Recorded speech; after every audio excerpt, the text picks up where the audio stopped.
$25 million. That is how much Gucci Mane allegedly collected off one artist, while that artist was sitting in a federal prison cell not seeing a single dollar. And when Pooh Shiesty's mother reached out for help, needing anything, even just support, Gucci Mane ignored her like she was nobody. But here's where it gets real dark. When Pooh finally came home after 3 years behind bars, ready to reclaim his career and collect what was owed to him, he sat down and asked Gucci Mane directly, "Where's my money?" And Gucci Mane looked him in the face and said, "I'm broke right now." Broke. The CEO of 1017 Records, the label that just spent 3 years collecting off one of the hottest artists in Memphis rap. Broke. Now understand something. In the streets, there is nothing, and I mean nothing, more disrespectful than playing with a man's money.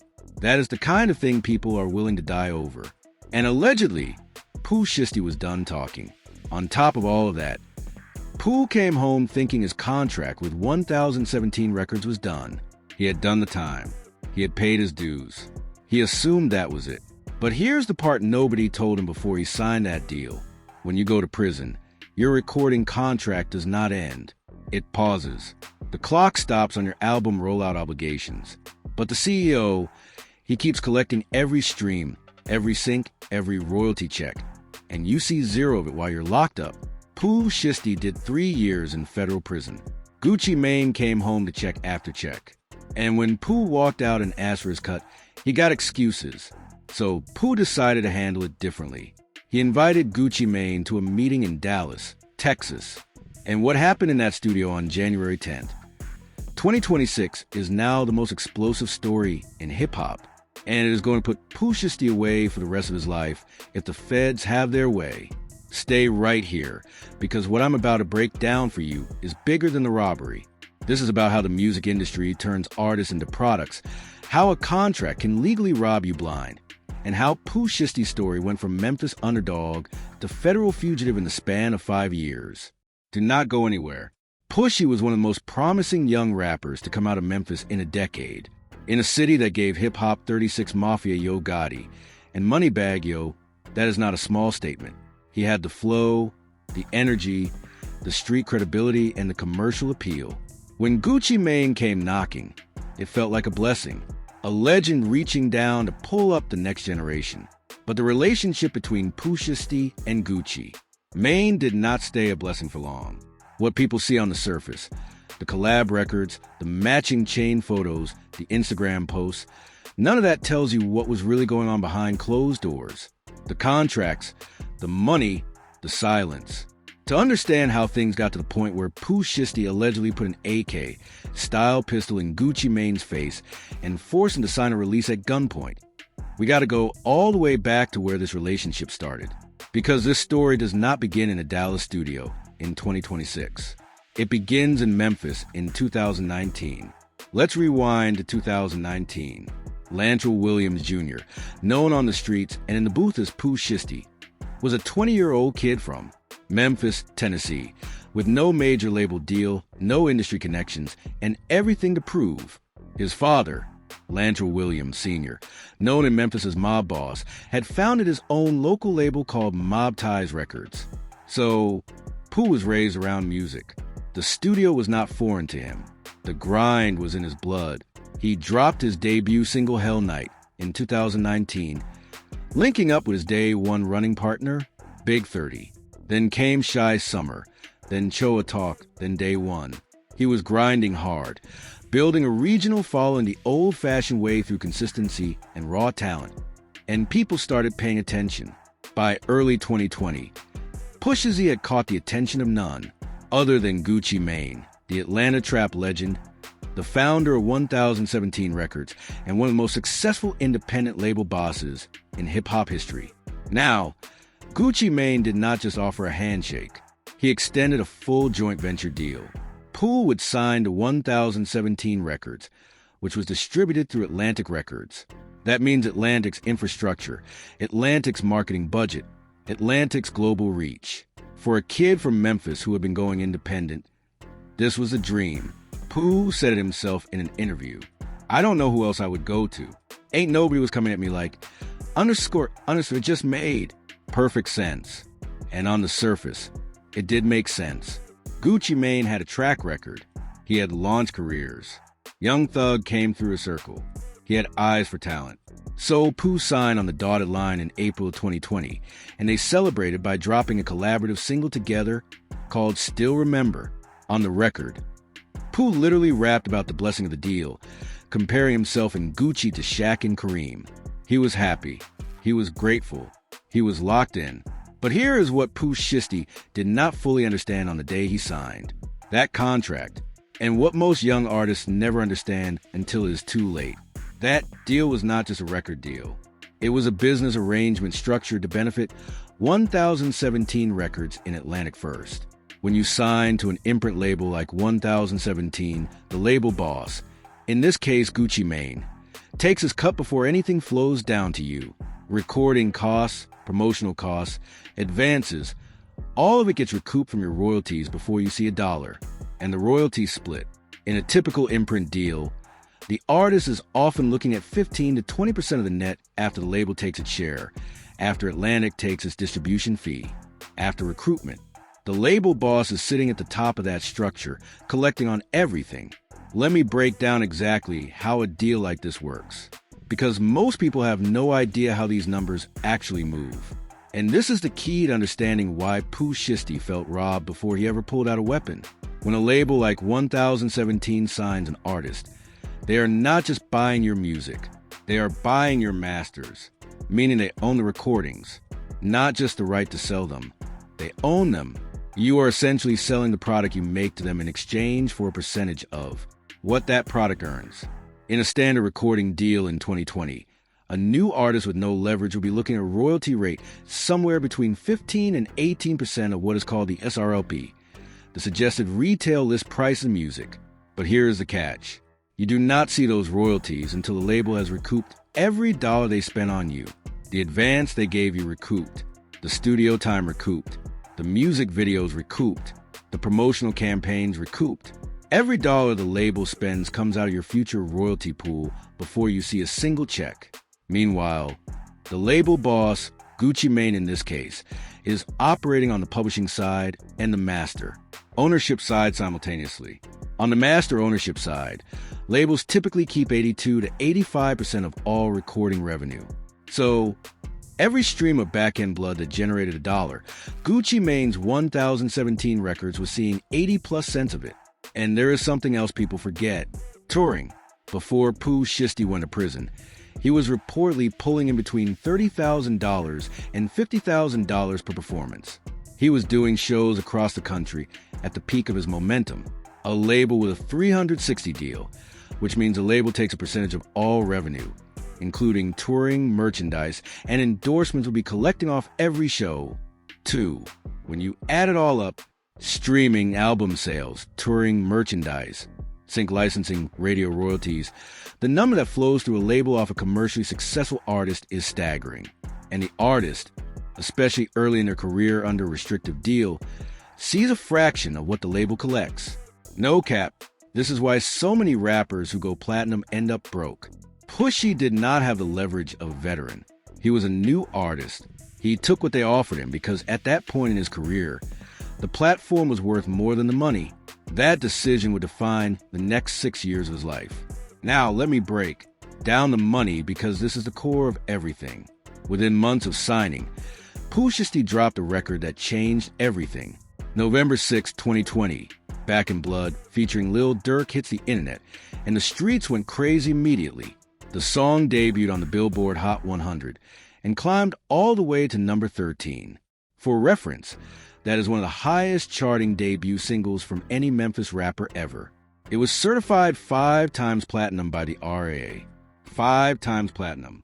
Now, let's talk about what 5 times platinum actually means in real dollars. A platinum certification means 1 million units combining streams digital, downloads, and physical sales. On streaming platforms, artists typically earn somewhere between 3 and 5 thousandths of a dollar per stream. That sounds small, but when a song racks up hundreds of millions of streams, the money adds up fast. Back in Blood has accumulated over 600 million streams on Spotify alone. And that is not counting Apple Music, YouTube, Tidal, Amazon, and every other platform. Conservative estimates put the total streaming revenue from that one song in the range of $3 to $5 million. And that revenue does not stop. It keeps flowing in every single month, every single year, as long as people keep pressing play. And guess who sits at the top of that revenue chain? Gucci Mane's 1017 records. But Back in Blood was just the beginning. In February 2021, Pooh dropped his debut mixtape, Shiesty Season, 17 tracks. Features from Lil Durk, Gucci Mane, 21 Savage, Big 30, and more. The project debuted at number 4 on the Billboard 200 with 62,000 album equivalent units in its first week. He became Billboard's Hip Hop Rookie of the Month. Additional records like Neighbors, Twerksome, Guard Up, and SUVs all added platinum and gold certifications. Multiple revenue streams flowing simultaneously. Streaming, royalties, YouTube ad revenue, radio play, sync licensing deals, playlist placements. His name was everywhere. At the peak of his momentum, Pooh Shiesty's annual income from music was estimated at over $1 million a year. And remember, that is Pooh's share after recoupment. The label was taking its cut before any of that hit his pockets. According to people familiar with how 1017's deals work, an imprint deal structured the way Pooh's would likely give Gucci Mane's label a 50 to 70% take of the master recording revenue before Pooh sees anything. And that is before Atlantic gets their distribution percentage. When you calculate the full picture of what 1017 was, generating off Pooh Shiesty between 2020 and 2022, the streams, the tours, the merch, the features, the sync placements, we are talking about serious money flowing through that label. People close to the situation allege that number exceeded $25 million in total revenue off Pooh's catalog and likeness. $25 million. And here's where things started getting real grimy. In October 2020, just months after his debut explosion, Pooh Shiesty got caught up in a shooting in Bay Harbor Islands, Florida. Armed robbery charges, aggravated assault, criminal theft. A whole case unfolding around him at the exact moment his career was taking off. Then in June of 2021, he was arrested again, this time connected to a strip club shooting in Miami held without bond.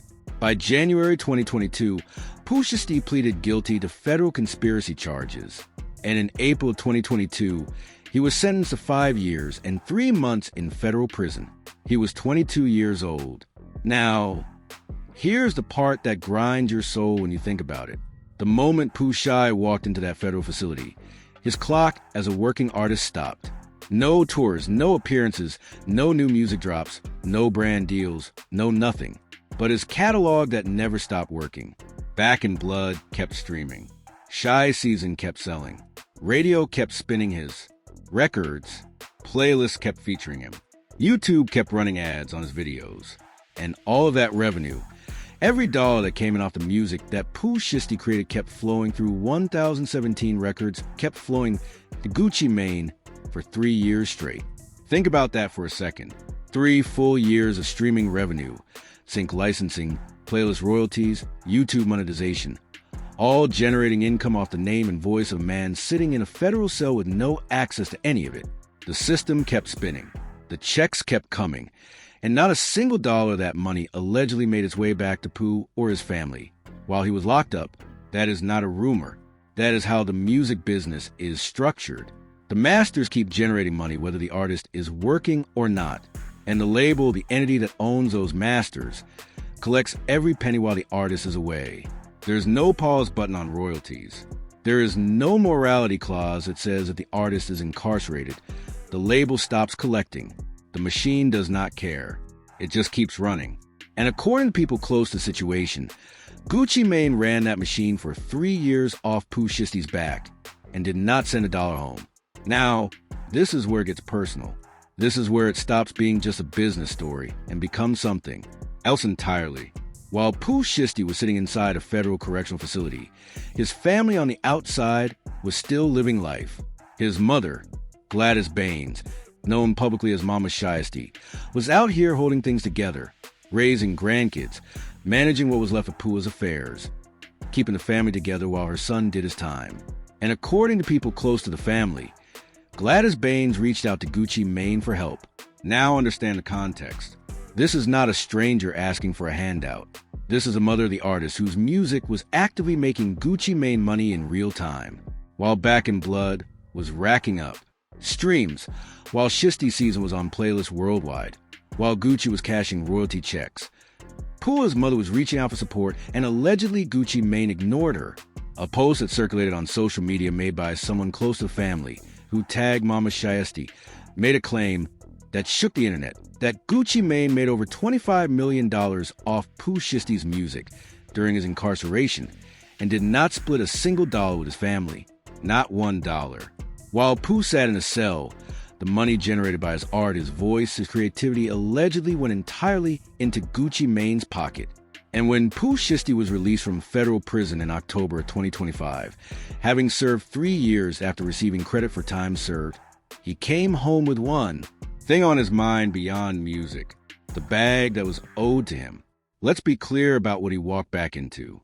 His comeback single, FDO, First Day Out, dropped 2 months after his release and immediately shot to #1 on Billboard's Hot R&B and Hip Hop Songs chart and #1 on Hot Rap Songs.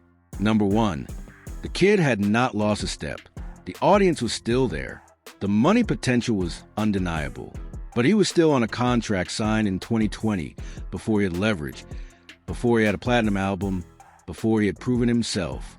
He came home a confirmed hitmaker locked into a deal structured for a newcomer. Here is important context that makes the situation even more explosive. In the early days of 2026, word leaked that Yo Gotti and his Collective Music Group had approached Pooh Shiesty about signing to CMG. Now understand what CMG represented at that moment. Gotti had built one of the hottest rosters in the game. ESDG, Gorilla becoming one of the biggest names in hip-hop, real infrastructure, real back-end splits.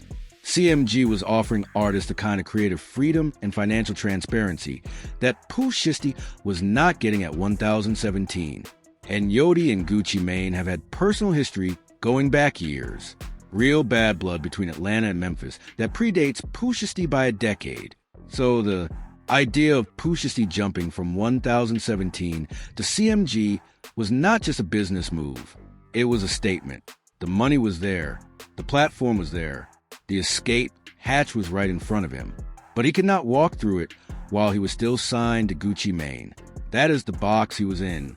A #1 song, a major label offer on the table, the whole rap world waiting to see what was next, and a contract from 2020 holding him in place like a chain. And when Pooh Shiesty looked at his situation, still signed to 1017, still locked into those original terms with no clarity on what he was owed from 3 years of catalog revenue while he was incarcerated, he did what any man would do. He went and asked. According to accounts of what went down, Pooh Shiesty approached Gucci Mane and asked directly where his money was. He wanted to know what happened to the revenue his music generated while he was locked up. He wanted accountability. And allegedly Gucci Mane's response was 3 words that set everything on fire. I'm broke right now. Broke. The CEO of 1017 Records, the label that just spent 3 years collecting off one of the hottest artists in Memphis rap. Broke. Now you have to understand what that means to someone who grew up the way Pooh Shiesty grew up. In the streets, there is a code. And the most fundamental part of that code is this. You do not play with a man's money. You do not collect off someone's labor and tell them you are broke when they come to collect. That is not just disrespectful. That is a declaration. People have been killed over less than that. And Pooh Shiesty was also sitting on another realization that was burning a hole in him. He had assumed the way most people would assume that after doing over 3 years in federal prison, his recording obligations would be done, that he would walk out a free man. Musically, that the time served would count for something in the contract. That is not how it worked. In the music industry, when an artist goes to prison, their contract does not terminate. It is suspended. The clock on their album delivery commitments pauses. But the label's right to collect revenue from existing masters, that never pauses. The label keeps collecting throughout the entire bid. And when the artist gets out, they are still under contract with the same terms they signed at the beginning. So Pooh Shiesty walked out of prison in October 2025, still legally bound to 1017 records, still under Gucci Mane's authority as label boss, still subject to the same deal structure that gave Gucci the lion's share of everything his music generated. He was free from the feds, but not free from the contract. Every day that passed was money he could not make legitimately. Every day was an opportunity disappearing. And every time he looked at his situation and thought about those 3 years he spent in federal prison while his music kept generating revenue for someone else, that pressure built. And that is when he decided the conversation with Gucci Mane was over. January 10th, 2026, Dallas, Texas. Pooh Shiesty reached out to Gucci Mane and 2 other music industry professionals and told them to come to Dallas for a business meeting. A sit down, a conversation about the terms of his recording contract with 1017. What those 3 men did not know was that they were not walking into a business meeting, that they were walking into an ambush. According to the federal criminal affidavit filed by FBI Special Agent Brittany Garcia, Pooh Shiesty had spent time preparing for this moment. He traveled from Memphis to Dallas. His father, Lantrell Williams Sr., rented vehicles for the crew, a 2020 Dodge Charger Hellcat registered in his name, plus 2 additional rental cars. Multiple men traveled from Memphis to Texas with one purpose. The 3 victims, Gucci Mane and 2 associates identified in the complaint as MM and BP, flew into Dallas believing they were there to talk business. They walked into a music studio inside an office building. The moment those studio doors closed behind them, everything changed. According to the DOJ complaint, Pooh Shiesty and 8 co-conspirators, including his father and Big 30, executed what prosecutors described as a coordinated armed takeover. Multiple individuals produced firearms. The door to the studio was immediately blocked. Big 30 physically placed his body against the exit to prevent anyone from leaving. The victims were trapped. Pushy reached into his bag and pulled out a black Alaska-style pistol. He pointed it at Gucci Mane, the man who had signed him, who had given him his platform, who he had once compared to Shaq in his own lyrics, and demanded he sign paperwork releasing Pooh from his recording contract. Gucci Mane refused, so Pooh Shiesty held a gun on him until he changed his mind. According to the affidavit, Gucci Mane signed the contract release under gunpoint, and Big 30 stood there with his phone out recording the entire thing on video. A man signing away a business contract at gunpoint on film while the studio doors blocked. But it did not stop there. After the paperwork was signed, the crew turned on the other 2 victims. Multiple firearms came out. One associate, referred to as MMN, the complaint, was physically choked to the point of near unconsciousness. And then the robbery happened in full.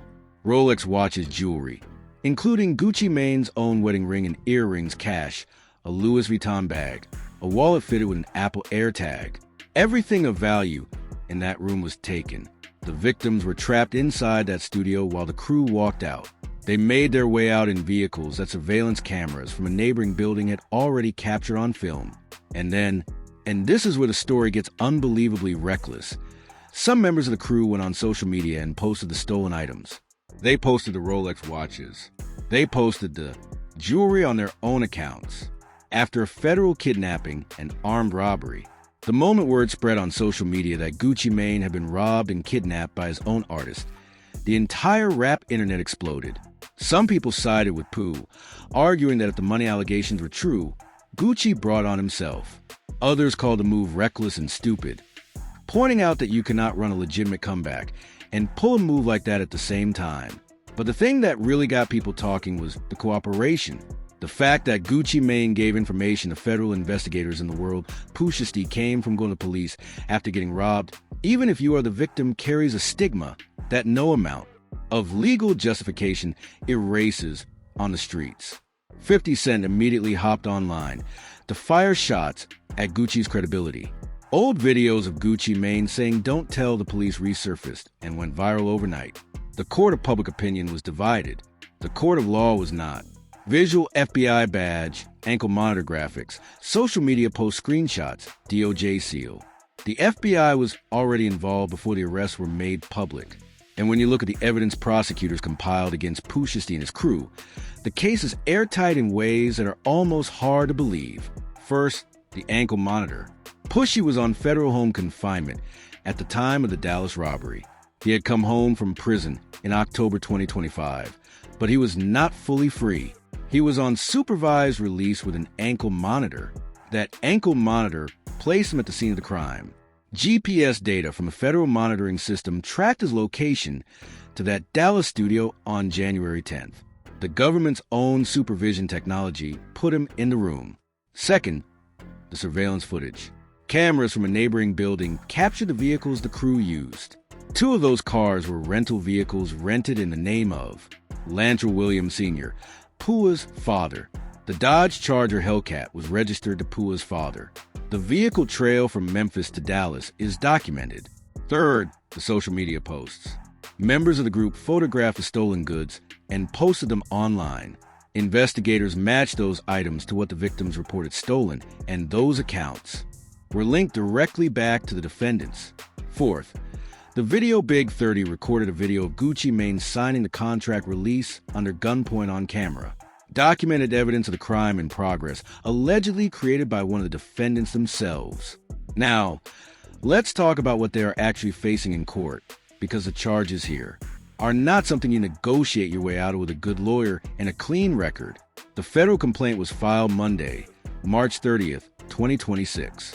By Wednesday, April 1st, the FBI had executed raids simultaneously across Dallas and Memphis. The FBI's Memphis field office hit a home in Cordova, Tennessee. A property record search confirmed it was owned by Pooh Shiesty. Multiple arrests went down in a single day across multiple cities. Those charged include Pooh Shiesty, Lantrell Williams Jr. as the ringleader, his father Lantrell Williams Sr., Big 30, Rodney Wright Jr., plus 6 additional co-conspirators. Kadarius Waters, Duran Gibson, DeMarcus Glover, Cord Johnson, Daria McDaniel, and Terrence Rogers. 9 defendants total. All 9 face federal kidnapping charges, and this is critical. Federal kidnapping is not a state charge. It is not a robbery charge that gets plea deal down to a few years. Federal kidnapping carries a maximum penalty of life in prison. No parole in the federal system. If convicted, Pooh Shiesty, who is 26 years old, could spend every remaining year of his life inside a federal penitentiary. His father is facing the same charges. Big 30, his closest collaborator, his day one, the man he made music with since they were teenagers, is facing the same charges. This one move took out an entire circle. U.S. Attorney Ryan Raybould addressed the media directly. For anyone contemplating using violence and intimidation as a business practice, I'm here to tell you that it will be vigorously investigated and prosecuted. And the lawyer for Big 30, Arthur Horn, told media his client had no prior criminal history, that he and Pooh had come up together in the music game, that people should wait for all the facts before passing judgment. But the facts, already public, are damaging. They paint a picture of a man who felt cornered, trapped by a contract, broke after 3 years in prison watching someone else profit off his art, and who made the worst possible decision when he finally snapped. This situation is bigger than Pooh Shiesty and Gucci Mane. This is a story the entire music industry needs to sit with, because what allegedly happened here is not unique. The details are extreme. Nobody else has allegedly pulled out an AK to get out a record deal. But the underlying grievance, the feeling of being trapped, of watching someone else collect off your work while you sit in a box, of coming home with nothing after giving everything, that is not rare in this industry. That is a pattern. Rick Ross addressed the situation the day after the arrest dropped and said something that actually made sense. He told his followers that if you signed a deal for $100,000 and now there is $10 million on the table, you renegotiate. You have to do it through legitimate channels. You cannot bring the streets into the boardroom. And he is right about the method. But he also acknowledged what everybody already knows, that the underlying tension Pooh Shiesty felt about money and contracts is a conversation the industry has been avoiding for decades. Because here's the reality of what a standard imprint deal does to a young artist from the hood. You come in with no lawyer who really understands music law.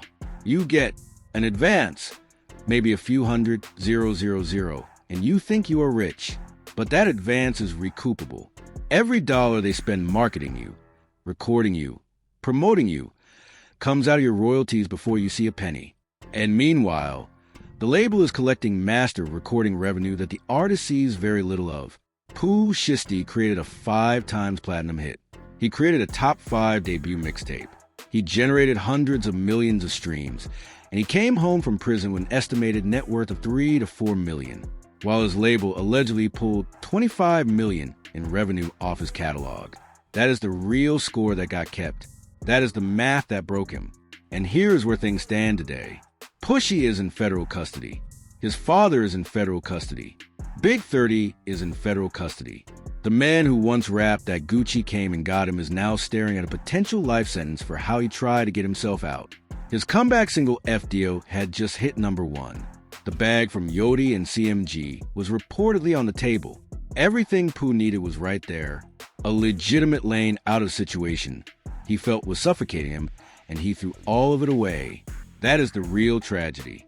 In all of this, not just a legal exposure, not just the potential decades behind bars, but the fact that the music was working, the audience was there, the money was coming back around legitimately. His lawyer had said publicly after his prison release, he will be bigger than ever. The streets do not care about your streaming numbers. When you feel disrespected, when you feel like someone took from you and looked you in the eyes and lied about it, when your mother was calling and getting ignored, all the logic in the world does not compete with that kind of pain. Pushy thought the meeting in Dallas was going to solve something, but the only thing that happened in that studio on January 10th, 2026, was that a 26-year-old man from Memphis made a decision that the system will never let him walk back. $25 million in alleged revenue, one meeting gone sideways, and a life sentence sitting at the end of the road. That is a real story of Pooh Shiesty and Gucci Mane. And if you are watching this and you are a new coming artist, please, before you sign anything, get a lawyer who actually knows this industry. Understand every clause in your contract. Know what happens to your royalties when you cannot work. Know what your label is collecting while you are not in the room, because the music industry will smile in your face, put you on magazine covers, call you family, and collect every dollar you generate without losing a night of sleep. Pushy learned that the hard way. Make sure you do not think about the math one more time from a different angle. Pushy came home in October 2025. He drops FDO and immediately hits #1. The demand was clearly still there. The audience had waited 3 years and showed back up in full force overnight. That tells you the catalog value never went away. Every stream, every playlist ad, every time a DJ played back. In blood at a club while Pooh was in prison, that was money. Real money. Consistent money. Money that flowed upward to the label structure and never made a U-turn back to the artist who created it. If you made it this far, you already know what time it is. Drop a comment below. Do you think Gucci Mane was wrong for how he handled this? Or did Pooh Shiesty make his own bed? Let us know what you think.